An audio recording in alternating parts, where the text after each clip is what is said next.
আশা করি আপনারা সবাই ভালো আছেন। দেশ ও প্রবাস থেকে যারা এই ভিডিও দেখছেন, আশা করি সবাই খুব ভালো আছেন।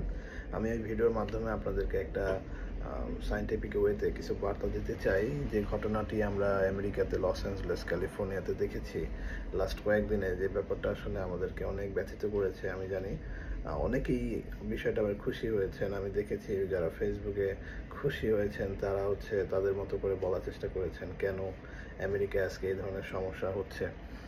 অনেকেই উদাহরণস্বরূপ বলার চেষ্টা করেছেন গাজাতে আমেরিকানরা আক্রমণ করছে বা চালাইছে, এই কারণে একই অবস্থা আমেরিকার লস অ্যাঞ্জেলেস, ক্যালিফোর্নিয়াতে। সো ব্যাপারটা আসলে তা না। আসলে ব্যাপারটা কি সেটা একটু আপনাদেরকে জানাতে চাই। পৃথিবীর বিশেষ কিছু জায়গা আছে যে জায়গাগুলোর টেম্পারেচার এত হাই হয়, বিশেষ করে অস্ট্রেলিয়াতে, কানাডাতে আছে কিনা আমি জানি না, ইউএসএতে। এই জায়গাগুলো অনেক বেশি আপনার সেন্সিটিভ।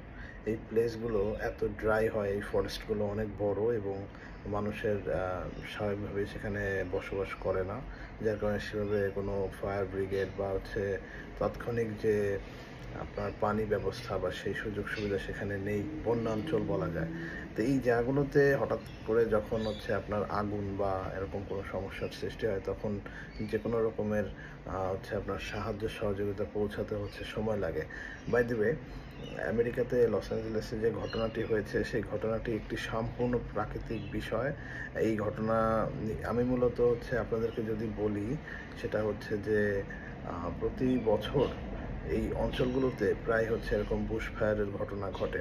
আমি বর্তমানে অস্ট্রেলিয়াতে রয়েছি। বেশ কিছুদিন আগে আমার অস্ট্রেলিয়ার একটা বুশ ফায়ার এরিয়াতে ঘোরার সুযোগ হয়েছিল। আমি সেখানে দেখেছি যে সেখানে সেই বন্যাঞ্চলে ঢোকার পূর্বে আপনার ব্যাগ থেকে শুরু করে সব কিছু চেক ইন করা হয় যে আপনার সাথে কোনো আগুন বহনকারী কোনো জিনিসপত্র আপনার সাথে আছে কিনা। কারণ এই জায়গাগুলো গরমের সময় এত সেন্সিটিভ হয়, এখানে যদি ছোট্ট একটা আগুনের ফুলকি পড়ে সেখান থেকে মিনিটের মধ্যে দাউ দাউ করে আগুন জ্বলে যাবে। তো একই ঘটনা আমেরিকার ক্যালিফোর্নিয়াতে হয়েছে।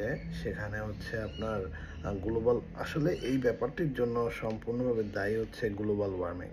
গ্লোবাল ওয়ার্মিং কেন দায়ী সেটা আপনার আমরা আস্তে আস্তে করে এখন পৃথিবীর বিভিন্ন জায়গার টেম্পারেচার কিন্তু বিভিন্ন রকমের হচ্ছে। আপনারা দেখতে পাবেন আমাদের প্রিয় বাংলাদেশেও আগে 6টা সিজনই বোঝা যেত, কিন্তু এখন কিন্তু সেটা বোঝা যায় না। আমি যদি অস্ট্রেলিয়ার কথা বলি, যদি একটু ইন্টারনেট ঘাঁটা যায় তাহলে দেখা যায় এখানেও টেম্পারেচার চেঞ্জ হচ্ছে, আমেরিকাতে চেঞ্জ হচ্ছে, কোনো জায়গায় স্টেবল নাই। এর পিছনে রিজন একটাই, সেটা গ্লোবাল ওয়ার্মিং। এই গ্লোবাল ওয়ার্মিংয়ের পিছনে আসলে দায়ী কারা? এই গ্লোবাল ওয়ার্মিংয়ের পিছনে দায়ী আমরা।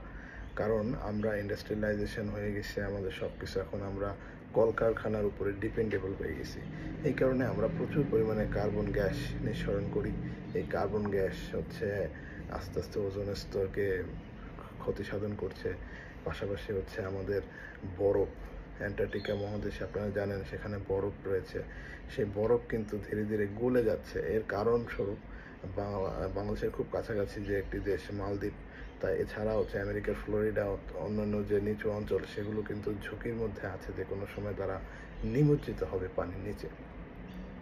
সো আমি আপনার 2018-19 সালের দিকে আমার মনে আছে, আমি গ্লোবাল ওয়ার্মিংয়ের বিষয়ে আমার একটা ফেসবুকের গ্রুপ এখনও আছে, পেজ আছে, সেখানে আমি চেষ্টা করেছি মানুষের অ্যাওয়ারনেস তৈরি করার জন্য। কিন্তু আসলে ব্যাপারগুলো নিয়ে আমরা মানুষ অতটাও সচেতন না।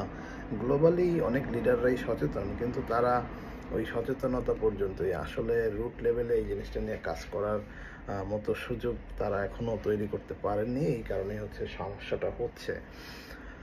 তো আমি যেটা বলতে চাচ্ছি সেটা এই গ্লোবাল ওয়ার্মিংয়ের কারণে আজকে আমেরিকার ক্যালিফোর্নিয়া পড়ে যাচ্ছে, হয়তো কিছুদিন পরে অস্ট্রেলিয়াও পড়ে যাবে, কিছু অঞ্চল আর কি। তো এইটার পিছনে আসলে আমাদের সারা পৃথিবীর আমরা মানুষ দায়ী। এখানে কোনো সৃষ্টিকর্তা এসে আগুন লাগিয়ে দিচ্ছে না, সৃষ্টিকর্তার কোনো হাতও নাই। হ্যাঁ, তা আমরা যখন আলোচনা করব তখন আমরা অবশ্যই যেন এই বিষয়গুলো একটু দৃষ্টি দেই। আর আমি পার্টিকুলারলি কিছু পয়েন্ট আপনাদের সাথে এক্সপ্লেন করতে চাচ্ছি, সেটা কেন আসলে এইরকম বুশফায়ারগুলো হয়। তো আমরা যদি ড্রাই সিজনের দিকে তাকাই তাহলে 3টা ড্রাই সিজনের অপশন আসে। এক নম্বরে আপনার ভেরি সেন্সিটিভ কিছু জায়গা, যে জায়গাগুলো কিনা আপনার গাছের থেকে ফুয়েলের মতো এক ধরনের লিকুইড নিঃসরণ হয়, ওভার টেম্পারেচার যখন পড়ে।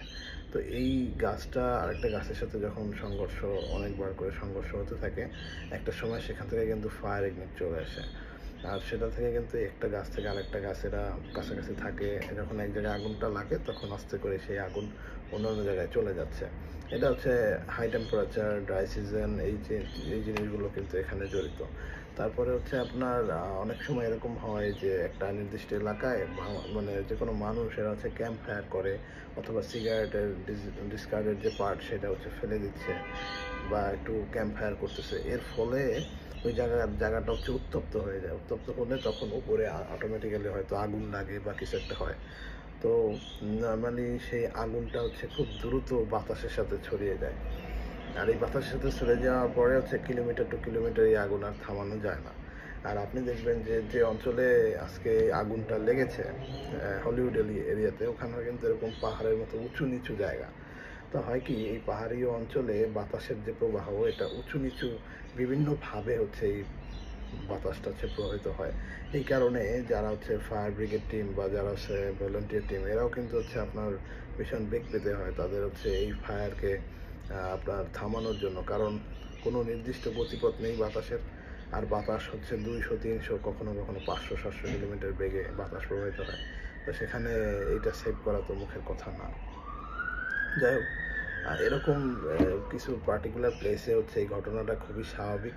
আর এর প্রধান কারণ হচ্ছে আমাদের গ্লোবাল ওয়ার্মিং।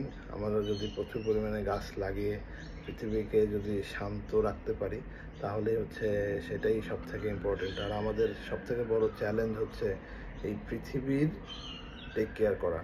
আমরা যদি আসলে এই বিভিন্ন রকম ইস্যুতে হচ্ছে শুধু মারামারি গ্যাঞ্জাম কুন্দল করে যাই, আর আলটিমেটলি যদি পৃথিবীর কেয়ার না করি, তাহলে পৃথিবী আমাদের সাথে এরকম ব্যবহারগুলো করবে। আজকে আমেরিকাতে যখন এই ঘটনা হয়েছে, যত মানুষ খুশি হয়েছেন আপনারা, আপনাদের আসলে খুশি হওয়া, বিবেকে কীভাবে খুশি হন আমি আসলে জানি না। তবে আমাদের সকলের উচিত, এই পৃথিবীটা আমাদের সবার। হয়তো দেশ দেশ থেকে দেশান্তরী বা এক দেশ থেকে আরেক দেশের মানুষ হয়তো কোনো কারণে ডিভাইডেড, কিন্তু হচ্ছে এই পৃথিবীটা কিন্তু আপনার আমার সবার আর কি। সেই জন্য পৃথিবীর দুঃসময়ে খোঁজার চেষ্টা করুন যে আসলে পৃথিবী কেন দুঃসময়ের পথে। সো তাহলে হচ্ছে আমরা সবাই ভালো থাকবো, আর আমরা ভবিষ্যতের জন্য একটা সুন্দর পৃথিবী উপহার দিতে পারবো। সো সবাই গ্লোবাল ওয়ার্মিংয়ের বিষয়ে খুব বেশি সতর্ক হবেন, আর জানার চেষ্টা করবেন যে আসলে এই বিষয়টা থেকে কিভাবে বের হওয়া যায়। আর আপনাদের যদি কোনো প্রশ্ন জিজ্ঞাসা থাকে, অবশ্যই আমাকে কমেন্ট করে অথবা ইনবক্সে আপনারা জানাতে পারেন। আমি আপনাদের সাথে যোগাযোগ রাখার চেষ্টা করব। ধন্যবাদ।